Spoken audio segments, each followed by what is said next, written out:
Pero hay algo que a mí me preocupa bastante, y se lo digo con total franqueza, y es lo siguiente.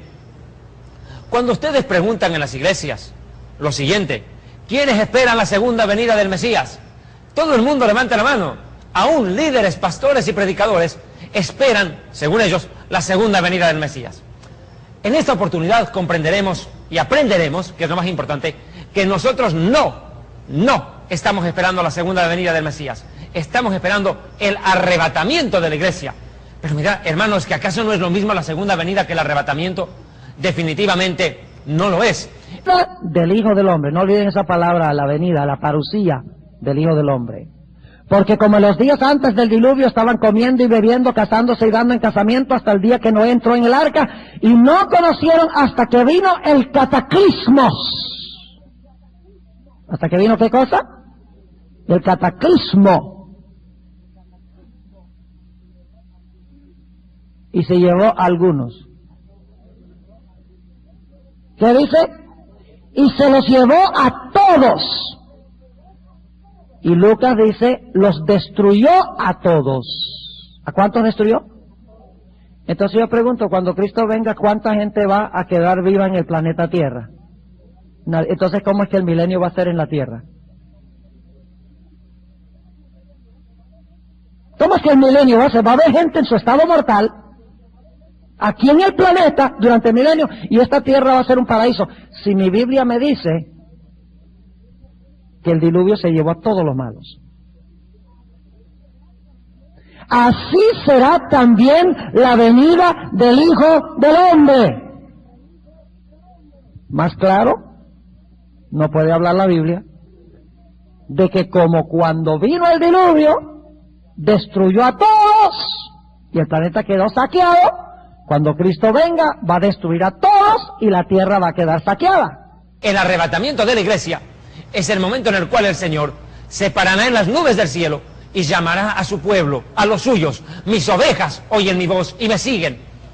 Ese momento, la iglesia, el pueblo redimido, lavado por la sangre del Cordero y que viva en santidad, será trasladado de la tierra al cielo, lo repito una vez más, en tanto que la segunda venida es el regreso del Mesías a la ciudad de Jerusalén.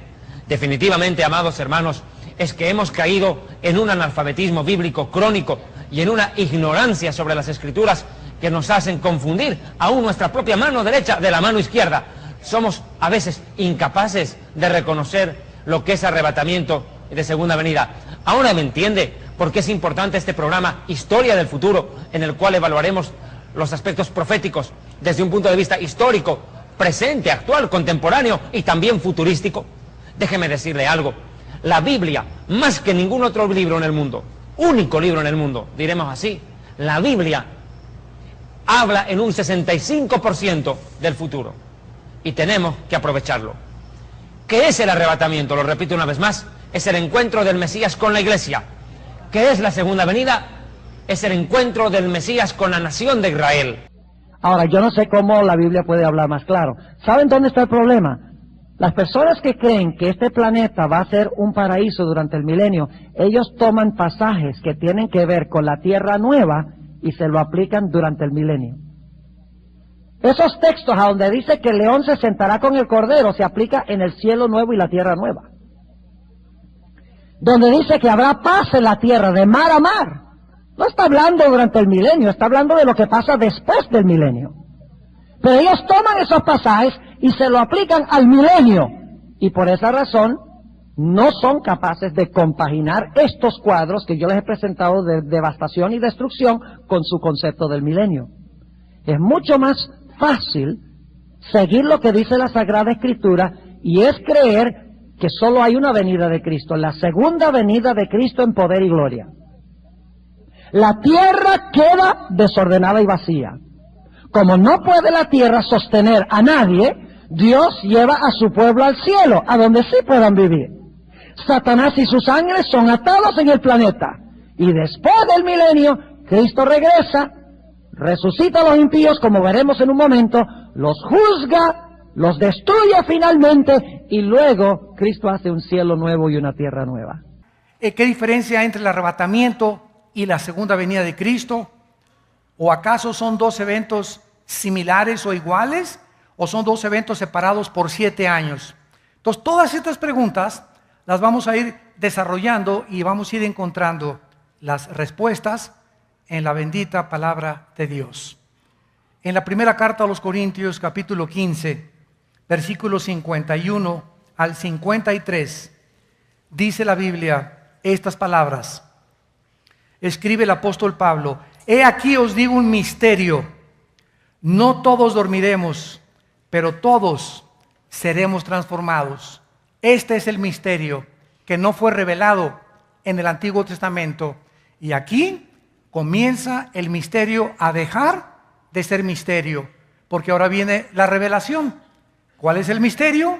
Que el Espíritu Santo le reveló a Pablo que vendría una generación de cristianos que no íbamos a morir.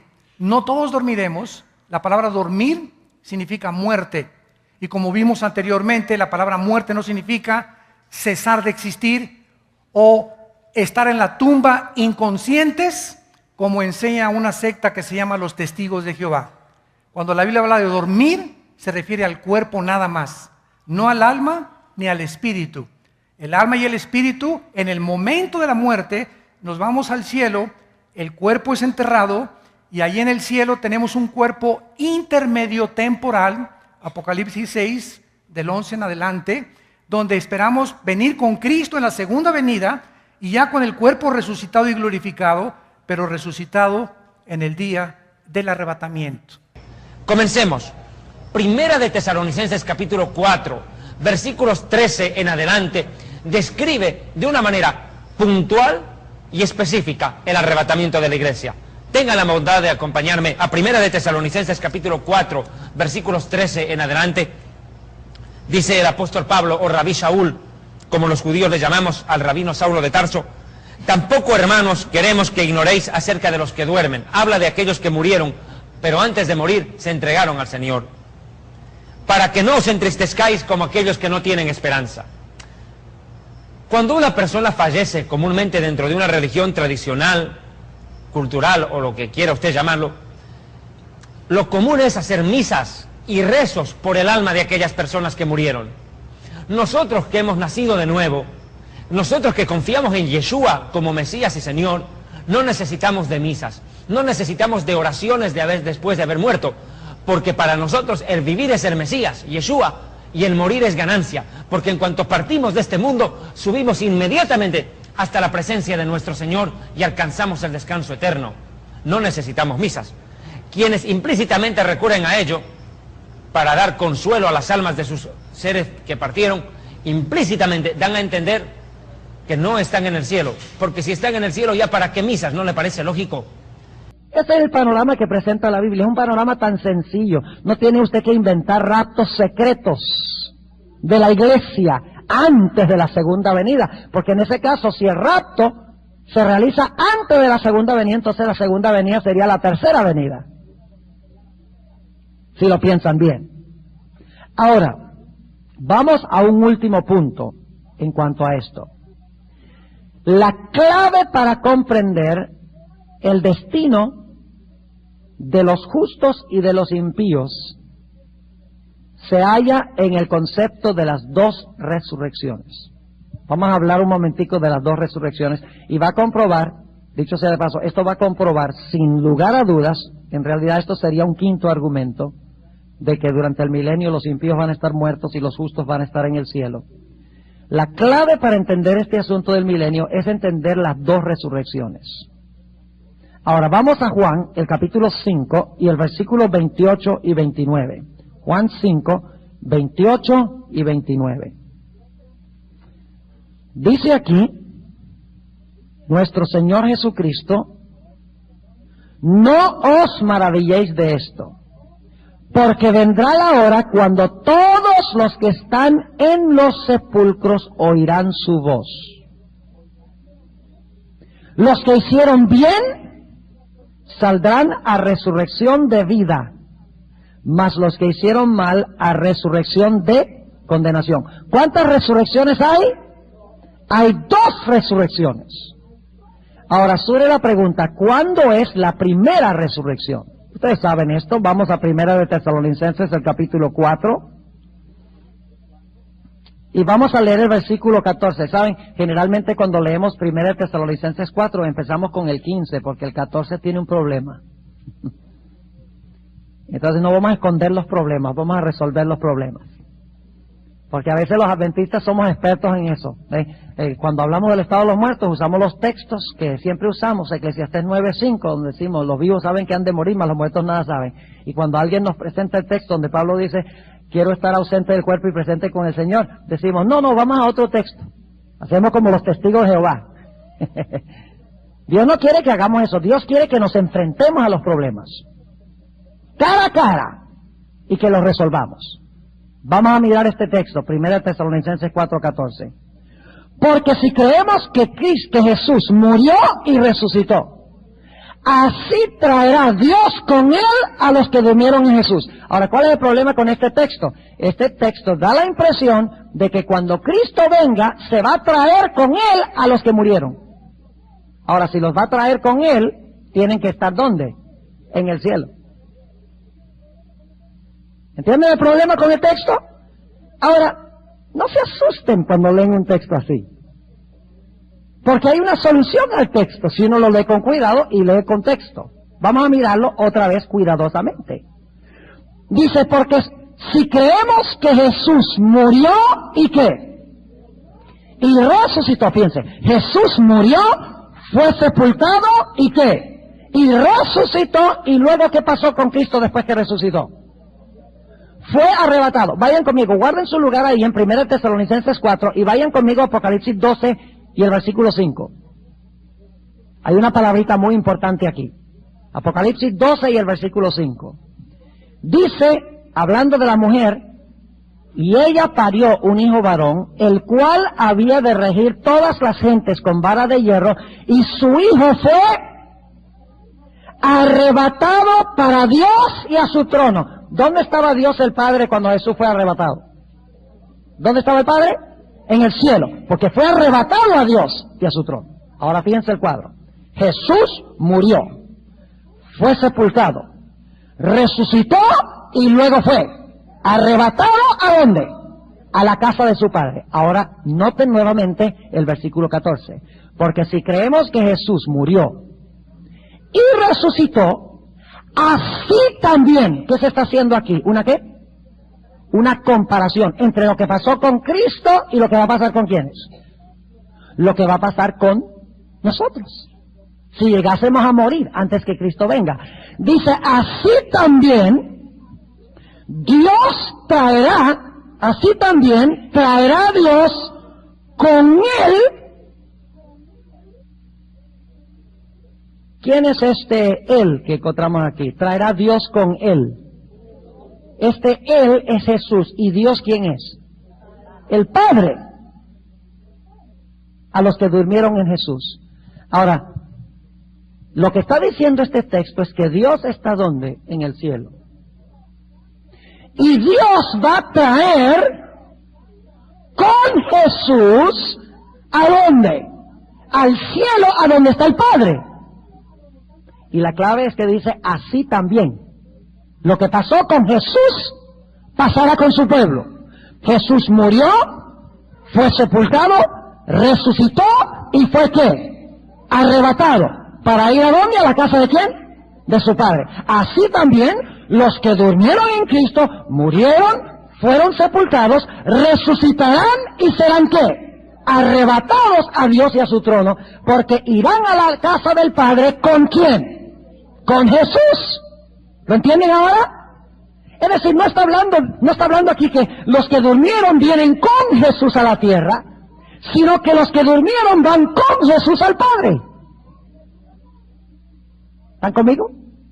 Ahora, por si acaso alguna duda, que esa sea la interpretación correcta, el contexto lo deja clarito. El versículo 15. Por lo cual os decimos esto en palabra del Señor, que nosotros que vivimos, que habremos quedado hasta la venida del Señor, no seremos delanteros a los que durmieron.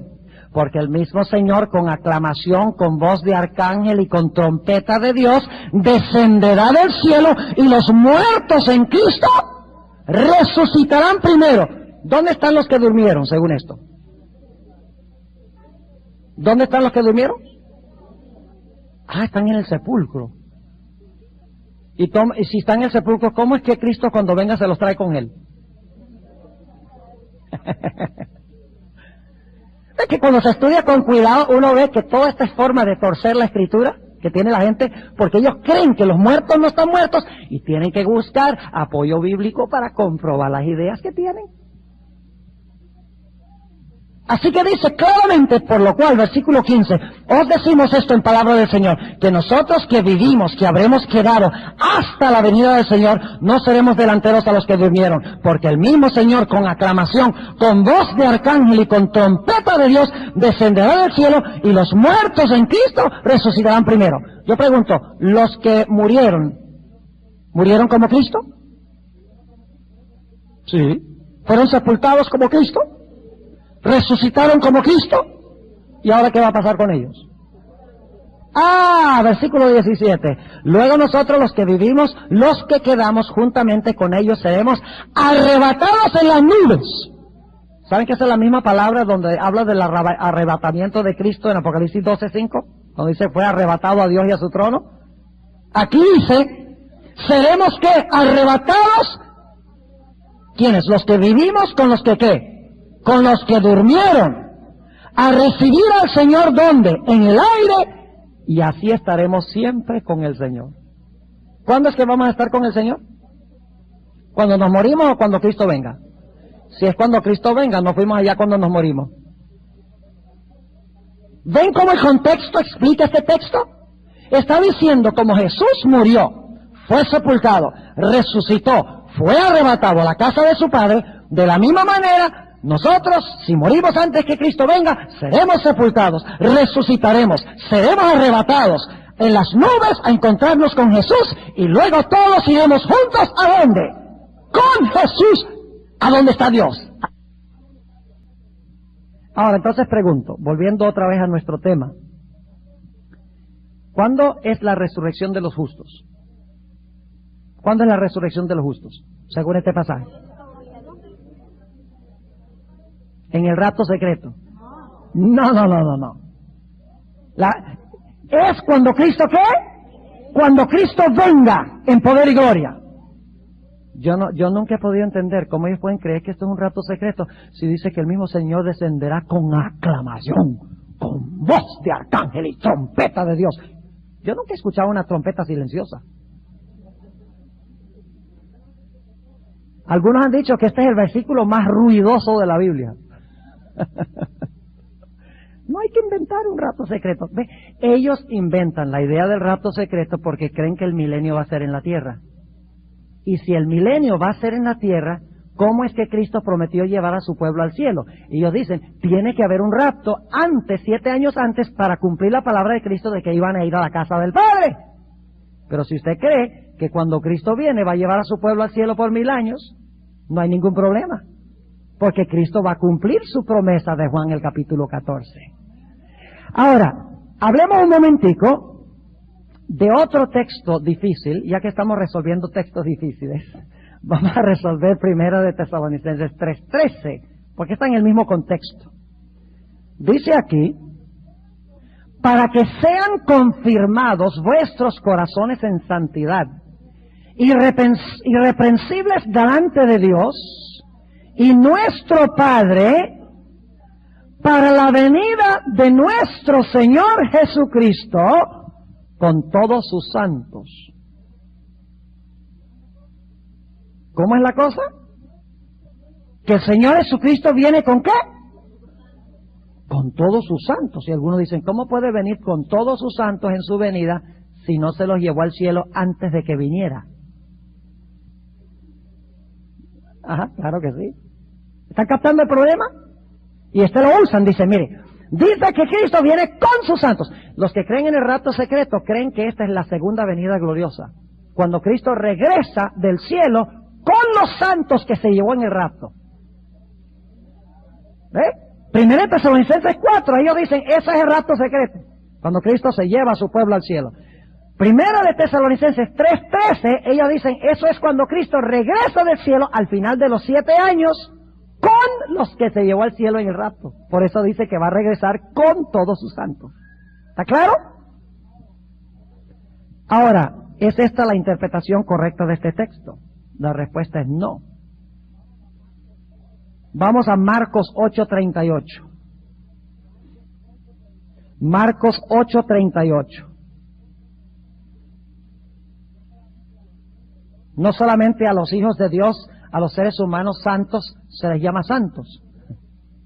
Hay otro grupo que también se les llama santos. Noten Marcos 8 y el versículo 38. Dice, porque el que se avergonzara de mí y de mis palabras en esta generación adulterina y pecadora, el Hijo del Hombre se avergonzará también de él cuando vendrá en la gloria de su Padre con los santos ángeles. ¿Quiénes más son santos? Entonces, cuando Cristo venga, ¿puede venir con los santos sin que los santos sean humanos? Claro que sí, porque los ángeles también se les llama ¿qué? Santos. Y en todos los demás textos dice que Jesús viene es ¿con quiénes? Con sus santos ángeles, como dice aquí. Ahora, vayan conmigo a otro par de textos. Vamos a el libro de Deuteronomio, para ver quiénes son estos santos. Y aquí está hablando de la venida de Dios al monte Sinaí para dar su ley en el Antiguo Testamento. Deuteronomio, el capítulo 33 y el versículo 1 y 2. Dice, y esta es la bendición con la cual bendijo Moisés, varón de Dios, a los hijos de Israel antes que muriese. Y dijo, Jehová vino de Sinaí. ¿Qué pasó en el Sinaí? Dio su ley.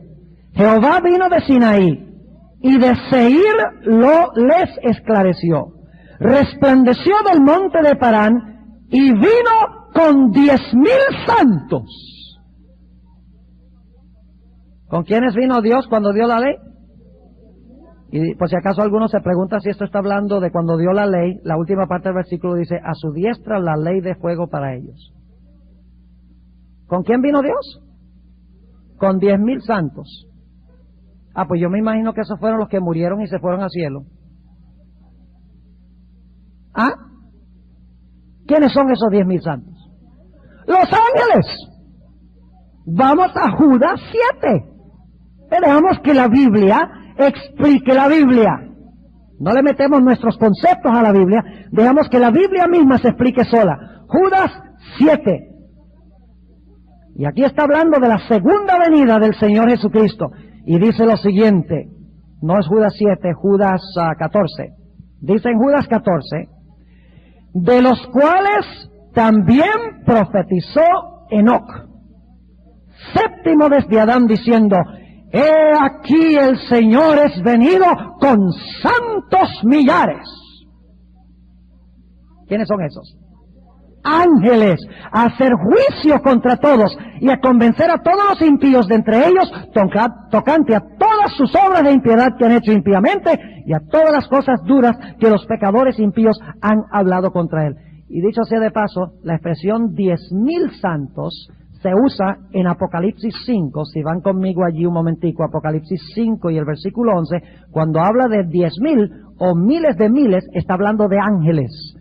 Entonces, el misterio es que en el Antiguo Testamento no se sabía que vendría un tiempo cuando la última generación de cristianos serían transformados, no moriríamos, y ojalá que seamos nosotros esa generación, que tal vez venga Cristo en la tarde, o mañana en la noche, o pasado mañana, pero el rapto es el próximo evento profético de la Biblia.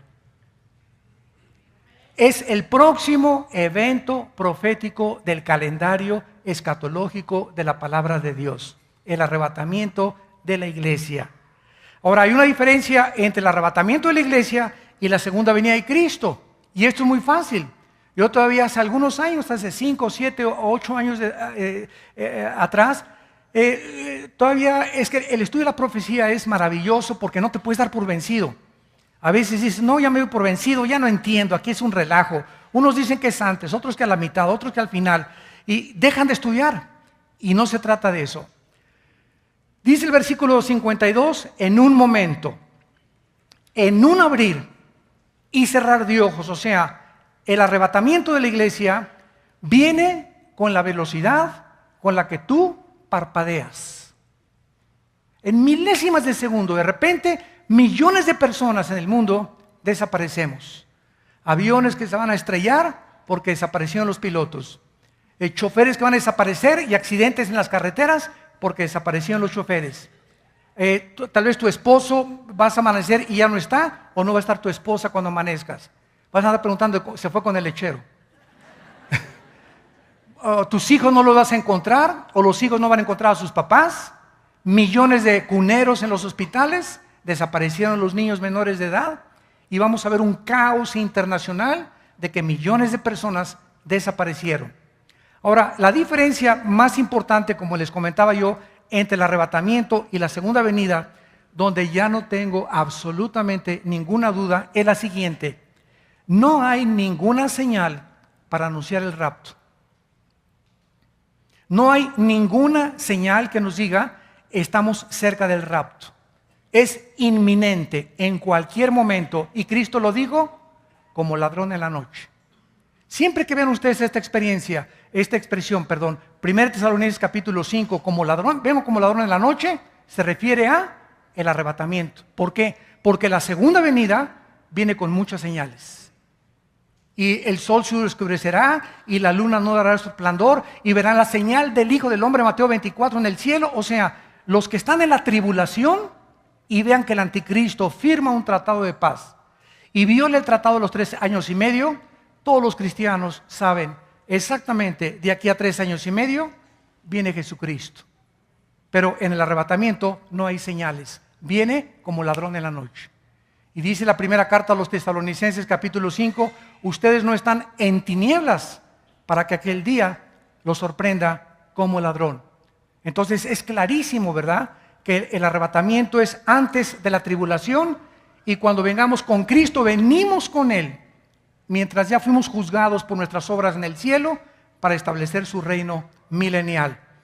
Muy bien, en un momento, en un abrir y cerrar de ojos, a la final trompeta, y esta trompeta no es la trompeta del Apocalipsis. Yo he leído muchos libros y comentarios que han dicho, ¿verdad?, que es la séptima trompeta del Apocalipsis, el arrebatamiento. No es esa. Las trompetas, como lo vamos a ver más adelante, las trompetas del Apocalipsis son de juicio, que están anunciando juicios de Dios que caen sobre el mundo. Aquí está hablando de la fiesta de las trompetas que se celebraba en Israel. Y escúchenme muy bien, esta fiesta se celebraba entre septiembre y octubre. Y si Cristo cumplió la Pascua y los panes sin levadura y la expiación, falta solamente en el calendario judío, que es de nosotros también, y que es un tipo de las enseñanzas de Cristo, falta la fiesta de las trompetas. Y yo estoy seguro, ¿verdad? Estoy seguro que si el rapto viene en el mes de septiembre, porque es cuando se cumple la fiesta de las trompetas. Y si se va a tocar las trompetas es para que se cumpla esta fiesta, y después viene la fiesta del Rosh Hashanah, y después la del Sukkot, que es los tabernáculos que vamos a celebrar en el milenio. Entonces, ¿verdad?, de acuerdo al calendario judío, entre septiembre y octubre es la fiesta de las trompetas.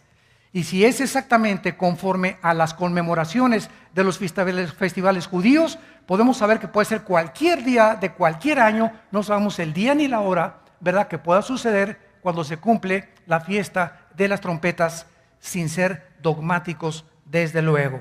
Ahora, hay mucha gente que dice, para terminar, bueno, es que nunca ha habido raptos. ¿De dónde sacaron ese chorizo del rapto? Bueno, lee un poco más la Biblia. En el libro del Génesis, capítulo 5, el primer rapto fue de Enoc. Y a él se le menciona en Hebreos capítulo 11 también. Y dice la Biblia que Enoc caminó con Dios y fue trasladado. Dice Hebreos 11, creo que es el 4 y el 5, Hebreos 11. Y fue trasladado para no ver muerte. Fue sacado del mundo sin morir, porque tuvo testimonio de que agradó a Dios. Entonces, en el Antiguo Testamento vamos a ver que hubo 2 raptos. El de Enoc, una persona que fue arrebatada sin morir, y Elías. Elías, Segunda de Reyes capítulo 2, vivo, vino una carroza y ¡brum!, se lo llevó al cielo sin morir. Muchos creen que Moisés también fue al cielo sin morir, pero la Biblia es clara en que Dios enterró el cuerpo de Moisés. Entonces no podemos asegurar, ¿verdad?, que Moisés se puede considerar dentro de las personas que resucitaron o fueron arrebatadas en el tercer cielo. Y finalmente vemos en el Nuevo Testamento a 2 apóstoles que fueron sacados de sus cuerpos, aunque ellos regresaron otra vez a sus cuerpos y siguieron viviendo. El apóstol Pablo, 2 de Corintios capítulo 2, dice el apóstol Pablo que de repente fue sacado de su cuerpo y fue llevado al tercer cielo.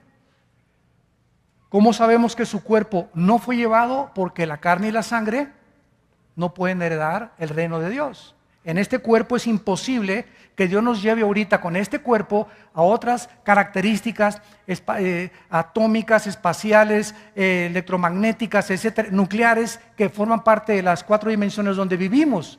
Entonces, si vamos a pasar a la otra vida, necesitamos un cuerpo que se adapte a las condiciones del mundo espiritual donde habitan los ángeles con el Señor Jesucristo.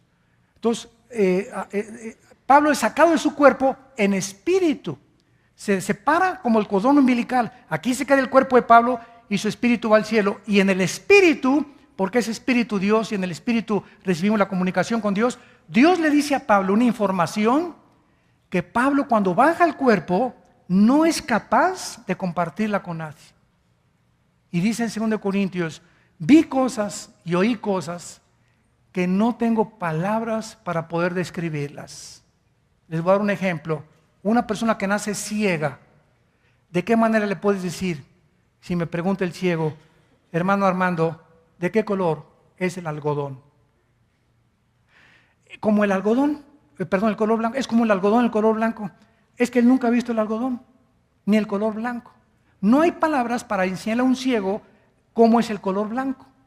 Como las nubes y un poquito mezclado con un poco de polvo, las nubes o el cielo, qué color es azul, pero ¿qué palabras uso para decirle esto es así o esto es así? No puede, porque no hay un punto de referencia en el cual pueda él entender lo que le estoy diciendo.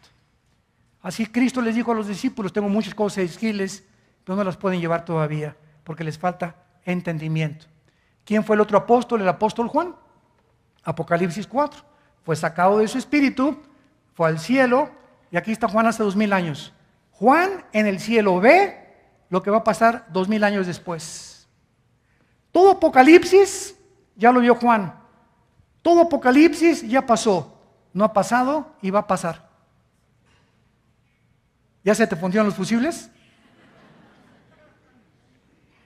Juan vio algo que ya pasó. Vio el anticristo, vio todo, o sea, ya lo vio Juan. Aún no ha pasado en el tiempo presente que vivimos, ¿no es verdad? Y está por suceder. ¿A qué conclusión llegamos? Que el tiempo no existe. Es relativo, como dijo Alberto Einstein. E igual a cm al cuadrado. La relatividad del tiempo. En otras palabras, Dios es un Dios multidimensional. Y lo que para nosotros es el pasado o el presente, para Dios no existe. Dios es el que es, el que era y el que será. El Dios del presente. Pero en las próximas clases tendrás más fusibles que se te fundan. Dice allí en Apocalipsis 5 y el versículo 11, y lamentablemente la versión de Reina Valera no lo traduce como está en el original, pero yo les voy a decir cómo lo dice en inglés. Y miré y oí de la voz de muchos ángeles alrededor del trono y de los animales y de los ancianos, y la multitud de ellos eran millones de millones. Esa traducción no es literal. En inglés sí se traduce literalmente. Dice 10,000 times 10,000 and thousands of thousands. Así dice en el griego. 10,000 por 10,000 y miles de miles. O sea, como en el griego no existía la palabra millón, entonces le tocaba exagerar el número. 10,000 por 10,000 y millones de millones. Pero la expresión 10,000 se aplica a seres humanos o a ángeles. ángeles. Entonces, ¿cómo interpretamos 1 de Tesalonicenses 3:13 cuando dice que Cristo viene con todos sus santos? Está hablando de que viene con sus ángeles, según la Biblia, no con gente que murió. ¿Ve que la Biblia tiene su explicación clara de estas cosas? Cuando comparamos un texto con otro texto, ahora sí sabemos entonces que los justos resucitan, ¿cuándo? En la segunda venida de Cristo. Ahora surge la pregunta, ¿cuándo es la segunda resurrección? ¿Cuándo resucitan los impíos? Vamos a Apocalipsis 20, rápidamente acá, Apocalipsis 20. Yo les voy a demostrar que durante el milenio no va a haber nadie viviendo aquí. ¿A dónde van a estar todos los hijos de Dios durante el milenio, según acabamos de ver? Van a ser arrebatados a encontrarse con el Señor en el aire y van a ir ¿dónde? Para estar con Cristo, 1000 años. ¿Y quién va a estar atado aquí en la tierra, desordenada y vacía? Satanás y sus ángeles. ¿Y qué va a pasar con todos los malos? Pues cuando Cristo vino, la Biblia dice que todos fueron, ¿qué? Como destruidos, como en los días de Noé. ¿Están conmigo o no están conmigo? Cuando Cristo viene, ¿serán destruidos todos los impíos? Sí, porque es como en el diluvio. El diluvio se los llevó a todos, cuando Cristo venga, destruirá a todos. Entonces uno pregunta, bueno, pero si los justos resucitan en la segunda venida y se van al cielo, pero todos los impíos mueren, entonces ¿cuándo es que resucitan los impíos, esos que murieron? Usted no necesita ser un sabio Salomón para adivinarlo, ni tiene que estudiar en MIT y tener un IQ de 200. La conclusión es lógica y la Biblia lo enseña. Note lo que dice Apocalipsis 20 y el versículo 4 al 6. Apocalipsis 20, 4 al 6. Y vi tronos y se sentaron sobre ellos y les fue dado juicio. Y vi las almas de los degollados por el testimonio de Jesús. Ese es otro de esos textos difíciles. Y en los cassettes sobre todos los muertos está bien resuelto este problemita, y el problemita donde habla de las almas que estaban delante del trono de Dios y las almas que estaban debajo del altar. Cuando dice almas, no es un alma desencarnada. En el cielo, ¿saben ustedes que en el cielo están registradas todas las personas que vivieron en el planeta Tierra? ¿Saben ustedes que en el cielo hay otro Esteban Bot?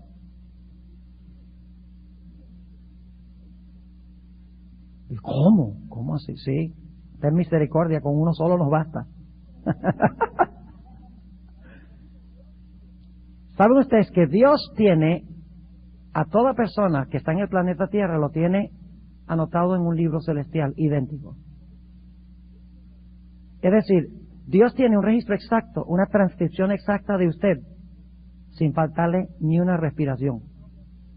No solo lo que ha pasado por fuera, sino lo que ha pasado por dentro también. Pensamientos, sentimientos, emociones, cada palabra que usted habla, cada acción que desempeña. Dios tiene una fotocopia suya allá en el cielo. La fotocopia no está viva porque está nada más escrita. Está vivo aquí, pero allá está escrito. Como Cristo está en persona en el cielo y en la Biblia está escrita. Escrito. Ahora, cuando habla de las almas que están debajo del altar, se está refiriendo a las personas que están allá a través de sus registros. Pero tienen que conseguir el cassette para tener toda la exposición completa. Noten nuevamente, dice el versículo 4, vi tronos y se sentaron sobre ellos y les fue dado juicio. Y vi las almas de los degollados por el testimonio de Jesús, que no habían adorado a la bestia ni a su imagen, y que no recibieron la señal en sus frentes ni en sus manos, y vivieron y reinaron con Cristo 1000 años. ¿Qué pasó con los que estaban muertos? Con los que fueron martirizados. Dice que ¿qué? Vivieron. ¿Significa que resucitaron, sí o no? ¿Y luego qué hacen después de resucitar? Reinan con Cristo, ¿cuánto? 1000 años en la tierra. Ya hemos visto que eso es imposible. Entonces, ¿a dónde tienen que reinar? Pues en el cielo. No hay otra. Ahora, noten el versículo 5. Tenemos un problemita aquí que quiero resolver. Mas los otros muertos, ¿quiénes serían los otros muertos? Pues si los santos resucitan al principio del milenio y reinan con Cristo 1000 años, como vimos en 1 Tesalonicenses 4, y aquí en Apocalipsis 24, usted no necesita ser muy inteligente para llegar a la conclusión que los otros muertos tienen que ser los malos. mas los otros muertos no tornaron a vivir hasta que sean cumplidos 1000 años. Y luego aquí está el problema, dice, esta es la primera resurrección. Ahora, da la impresión de que los que resucitan después del milenio resucitan en la primera resurrección. Hay una solución a este problema. Y en inglés la versión, el New International Version, que es la que más usan los cristianos hoy en día, le pone un paréntesis. Recuerden que los signos de puntuación no había cuando escribieron originalmente los autores bíblicos. No pusieron ni punto, ni coma, ni paréntesis, ni signo de interrogación, ni signo de exclamación. Todo eso fue agregado por los traductores a donde ellos creen que deben estar. Lo que pasa es que a veces se les escapa una comita, como lo que dijo Jesús al ladrón en la cruz. De cierto te digo, hoy estarás conmigo en el paraíso. Le pone la coma así, los protestantes, ¿verdad? Dicen, de cierto te digo, hoy estarás conmigo en el paraíso. Si usted pone la coma, es después de cierto os digo, coma, hoy estarás conmigo en el paraíso. Tenemos problemas con lo que dice la Biblia en cuanto a los muertos. Pero si usted pone la coma, de cierto te digo, hoy estarás conmigo en el paraíso, no hay ningún problema con los otros textos bíblicos. Pero la coma la pusieron los traductores. Ahora, aquí debe haber un paréntesis desde donde comienza el versículo 5 hasta donde dice cumplidos 1000 años. Usted tiene que tener un paréntesis. Esto no es invento de Esteban Borr. La versión más usada por los cristianos hoy en día lo hace.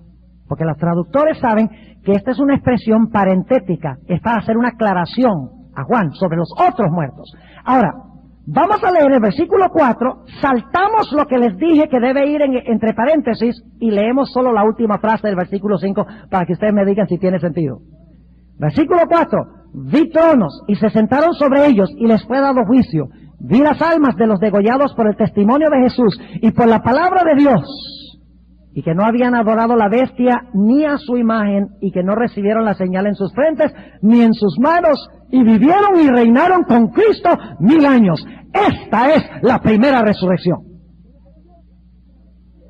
¿Tiene sentido? Claro que sí.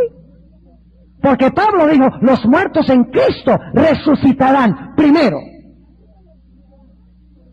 Así que el resto del versículo 5 debe estar en paréntesis. Se está rompiendo o interrumpiendo mejor la argumentación del pasaje para hacer una aclaración. Por eso usted usa paréntesis, ¿verdad? El paréntesis rompe o interrumpe la argumentación para hacer una aclaración. Y en un momento les voy a comprobar bíblicamente que esto es cierto. No, yo les digo que deben poner el paréntesis, pero el contexto lo indica claramente. Versículo 6. Bienaventurado y santo el que tiene parte en la primera resurrección. No puede ser los otros muertos, porque los muertos en Cristo resucitan antes del milenio y estos otros muertos no resucitan sino hasta el final. ¿Está claro? Bienaventurado y santo el que tiene parte en la primera resurrección. Ahora escuchen esto. La segunda muerte no tiene potestad en estos. Entonces la pregunta es, ¿en quiénes tiene potestad la segunda muerte? Si no tienen estos, pero si tienen otros. ¿En cuáles otros? Los otros muertos que no viven ¿hasta cuándo? Hasta después de 1000 años. Ahora escuchen lo que les voy a decir. Aquí viene el punto clave. Todos los seres humanos, sin excepción, nacieron de su madre a su primera vida. ¿De acuerdo? A su primera vida. Y usted dice, ¿hay más que una? Sí. Todos nosotros nacimos de nuestra madre y estamos viviendo ahora nuestra primera vida. ¿Qué pasa si nosotros morimos en Cristo? Vivimos nuestra primera vida, morimos y resucitamos ¿en qué? ¿En cuál resurrección? En la primera resurrección, y luego entonces vamos a vivir de nuevo, digamos una segunda vida, por así decirlo, una segunda vida. ¿Y cuánto tiempo va a durar esa vida? Para siempre. No hay más muerte. No habrá más muerte, dice en Apocalipsis. Ni clamor ni dolor, no más muerte. Es decir, los que están en Cristo viven su primera vida, mueren, resucitan a su segunda vida, por así decirlo, y luego no mueren más. Ahora hablemos de los impíos. ¿Los impíos también vivieron su primera vida? ¿Los impíos también murieron? su primera muerte. Los impíos también van a resucitar. Y cuando resuciten a su segunda vida, ¿qué va a pasar con ellos? Van a sufrir la muerte segunda. Usted no puede tener una muerte segunda, al menos que ha sufrido una muerte primera. Ahora escuchen esto. En Apocalipsis, siempre que se habla de muerte segunda, es algo que sucede después del milenio. Siempre, sin excepción. La muerte segunda es después del milenio, lo cual significa que si la muerte segunda es después del milenio, entonces la resurrección de los impíos tiene que ser ¿cuándo? Tiene que ser después del milenio. Es decir, los impíos viven su primera vida, mueren, quedan muertos durante el milenio, como hemos estudiado Jeremías 25 y otros pasajes. Después del milenio, ¿qué hace Dios? Resucita a los impíos a su segunda vida y luego los juzga y entonces sufren ¿qué? La muerte segunda. Entonces, ¿cuándo resucitan los impíos? Después del milenio. Entonces, ¿cómo estaban durante el milenio? Muertos. ¿Y los justos cómo estaban durante el milenio? Vivos. ¿Dónde? En el cielo. ¿Está claro? Entonces, los justos están vivos en el cielo, los impíos están muertos en la tierra. Los justos vivieron su primera vida, murieron, resucitaron a su segunda vida, viven para siempre. Los impíos, muertos durante el milenio, ahora, después del milenio, resucitan a su segunda vida, son juzgados y sufren muerte segunda. ¿Está claro? La Biblia es clara en cuanto a este punto. Es incomprensible cómo la gente complica este asunto de una forma tan grande. Si la Biblia es sencilla, la Biblia es clara sobre esto. Ahora permítame mencionar nuestro último punto, y es este. ¿Por qué Satanás quiere convencer a los seres humanos de que el milenio va a ser en la tierra, que Cristo cuando venga en su venida gloriosa va a establecer su reino milenial en la tierra? ¿Por qué creen ustedes que el diablo quiere que la gente crea eso? Escuchen, alguno dirá, ¿qué importa que uno crea esto? Que el milenio sea en el cielo, en la tierra, who cares? Académico, no tiene importancia. Yo les quiero decir que tiene una importancia de vida y muerte. Y les voy a explicar ahora para concluir por qué razón. La Biblia nos dice que Satanás va a falsificar la segunda venida de Cristo. ¿Sí o no? Veo algunos ojos así como vidriosos. Así que vamos a leerlo. Segunda de Tesalonicenses 2 y el versículo 8. Segunda de Tesalonicenses 2:8 dice: y entonces será manifestado aquel inicuo, al cual el Señor matará con el espíritu de su boca y destruirá con el resplandor de su venida. A aquel inicuo cuyo advenimiento es según operación de Satanás con grande potencia y señales y milagros mentirosos. ¿Saben que la palabra advenimiento aquí es la palabra parusía? ¿Va a tener Satanás su parusía también? Antes que Cristo venga, ¿Satanás va a tener su parusía? Claro que sí. Y yo les pregunto, para aquellos que están esperando que Cristo va a venir a establecer su reino milenial acá, ¿qué van a hacer? Este es. La hermana White en el conflicto de los siglos lo explica.